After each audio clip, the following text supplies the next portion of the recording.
will always be challenges and some difficulties that the child needs to go through. And I think in that scenario, it is important that the child first understands that as a parent, you and the teacher have a good relationship. And I think that can be cultivated, can be communicated to the child right on the very first day. The school orientation is a very important day in school. Do not miss it, right? And it's important that the parent go to the orientation day with the child and greet the teacher, show to your child that you and the teacher are good, have a good relationship. It's somebody that you are comfortable with, because this will communicate to the child that my parents and the teacher are working together with me and for me. One of the most common problems or issues that a child faces is adjusting from perhaps a more relaxed preschool environment to a more structured primary school environment.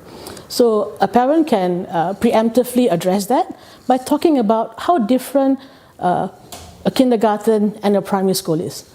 Or the parent can take time to explain the rules, explain why it's important in a big school that you put up your hand before you ask a question. Why is it important in a class of 35 for you to wait your turn? And help the child to understand that these rules is not because the teacher is being fierce or being a disciplinarian, but it helps all the classmates to learn together in a good way. Sticking to a routine means it helps the child to maintain predictability, and that predictability is actually very, very calming for children. So setting a routine of predictable and early bedtime so that the child gets enough sleep is very important. Firstly, 1 hour before sleep, there should be no snacks, no screen time. That means no TV, no handphone, no iPad. Because the light from the screens actually prevents the brain from settling down. It keeps the brain active, and that in itself will actually affect the quality of sleep and the length of sleep.